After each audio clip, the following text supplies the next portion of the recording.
Whoa, that was weird. What's going on, guys? It's Lawson Campy here with Greystone Hardscapes. I'm gonna do a little bit of Q&A for you today. Stay tuned.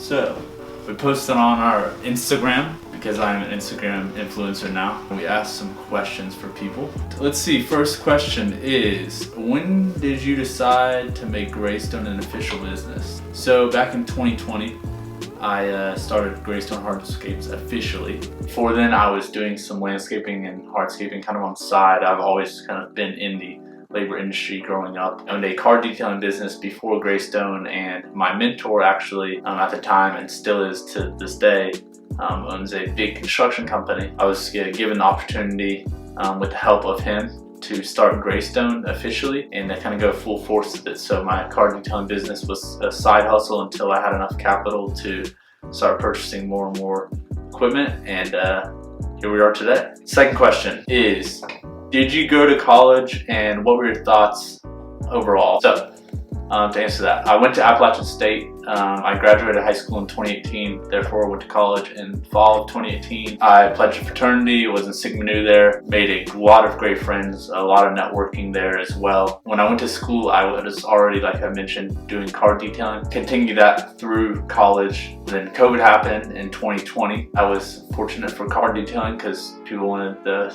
COVID out of their car, but I was also given the opportunity with Greystone to start that, and had the right people to help me start that. So college overall was fun. Once we went online, I did as much online school as possible, and then Greystone kept growing and growing, so I had to decide what I was going to do, if I was going to finish school or if I was going to continue to pursue with Greystone. I tried to finish school as hard as possible, but I did not finish school. I plan to go back though. For all the moms out there saying that their kids should go to school, I do plan to go finish online, but right now it's just not the time for that. Alright, third question is tips for fellow entrepreneurs. So I definitely feel that there's a difference between an entrepreneur and a business owner. I know they didn't mention business owner in this question. Business owner to me is someone who is fully owning the business and are able to step out whenever they want. I am not a business owner. I am an entrepreneur, just like this question. For those people, some tips for them is definitely keep hustling. Don't let what other people say affect you. It's kind of hard, you hear so many different thoughts, and you have so many emotions and stuff, and just keep your head down and keep going. It sounds so cliche, but that's what it is. I try to get up early. I'm not very consistent with it, but definitely get up as early as possible and start going. I found that my most successful and productive days are when I start around 5 a.m. That gives me about 2 hours before the guys start going. Anyone's contacting me, I'm able to journal, go to the gym, get a solid breakfast in, and overall, I'm very productive that day. Versus the days where I'm waking up at 7 a.m. when the guys start getting in the shop and they're calling me. The next thing you know, I'm running fast. I don't have any time to slow it down. Some other tips for entrepreneurs are write everything down, track everything. Whether it be you have crews, track their hours, your job costing, all that stuff. Or if you're selling a product, such as bracelets or something bigger like fridges or mattresses or something, make sure you're tracking what's coming in the door, what's going out the door, because at the end of the day, your profit at the end really matters. And just because you're making profit on a job does not mean you're making money overall at the end of the year. You have overhead, expenses, and labor to include on that as well. Another tip that we take a big advantage of is our social media. It's literally free. You can post as many times as you want or as little as you want. Reels, TikToks, YouTube videos, stories, regular posts, blog posts, whatever you name it, post on social media. You can get out to a very wide variety of clients, or you can dial it in with an ad boost or just an ad in general. So that's another tip. Let's see, next question is, what does it take to lead a team of employees? Definitely, it's hard, I'm gonna be honest. It's really tough. A lot of mental strength it takes, and a lot of willpower. And I'm a firm believer of God, so I believe God at the end of the day is definitely leading the team overall. That's probably what it takes to lead a team of employees. The short and simple answer. Let's see. Favorite project so far. Ooh, that's tough. This year we definitely grew out of our regular realm of small basic patios into the more custom non-cookie cutter type outdoor living, and we had a lot of good projects that kind of represented us, and we kind of found our groove.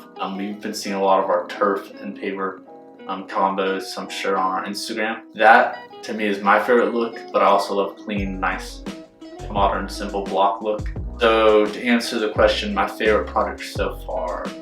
My favorite project probably is the job with our plunge pool. I had to roughen out a wall, roughen out a fire pit, putting green, turf, patio, or patio pergola. I had literally every element that we offer except an outdoor kitchen, and that is probably my favorite so far. Next question, I think this is 4 or 5. How much plumbing goes into a plunge pool? Not a lot. We actually don't install the physical plunge pool. Carolina Plunge Pools installs it. Very minimum. Comes pre-plumbed for the most part. All they are doing is running the trenches and hooking the skimmer and all the plumbing up to the pumps. So it takes their plumber like 4 hours. That's it. How long did it take to find someone that actually knows how to do stonework? Quite some time. So the first year in business, it was just me and some high school buddies and college buddies and stuff.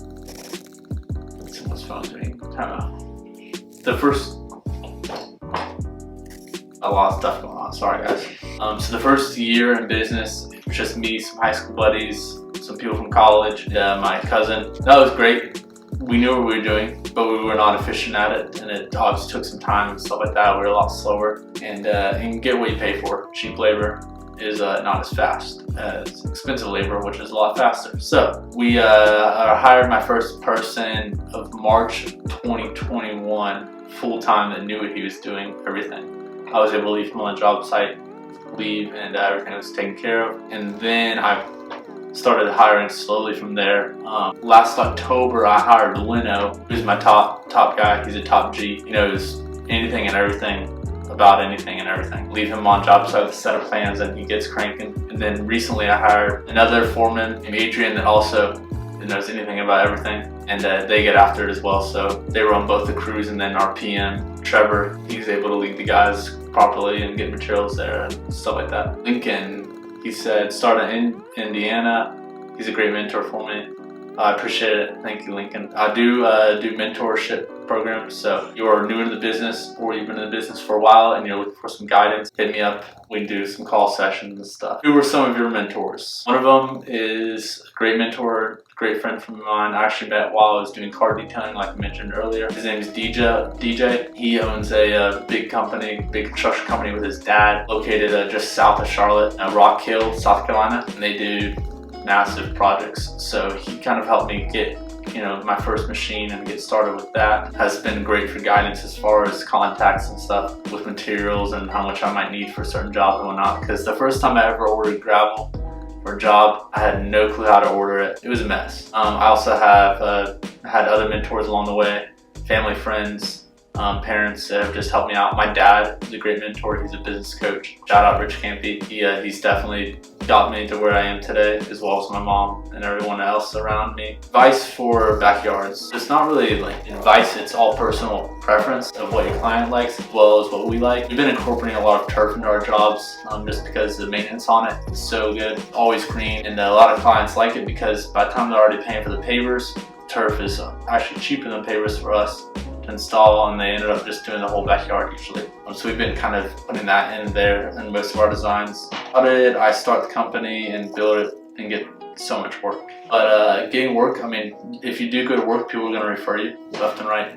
So we still get a lot of our leads off of Facebook and stuff, but we get a lot more from word of mouth now than we ever have before. Probably done 60 to 100 jobs since we started Greystone 2.5 years ago, and that has really helped us. What made us choose open graded base compared to dense graded? So for those of you who don't know, there's open graded, which is a 57 or clean wash stone, and then there's a bedding layer of a smaller stone. We use 89s, which we have here in the Carolinas. Then there's dense grade, which is, I think that's correct, dense grade. We don't use it, so I don't know the right pronunciation for it, but your ABC or crush and run gravel with the, those fines in it, and then you either do screenings or masonry sand on top. Both have their purposes in the certain areas and certain regions of the country. We use open graded because when it does rain here, the water is able to filter through and the guys are still able to work throughout the day or leave and come back, or if it rains during the night, come in the morning and get cranking. In comparison to dense grade, you're kind of stuck until it dries up. I ran into that on my first ever job. It poured rain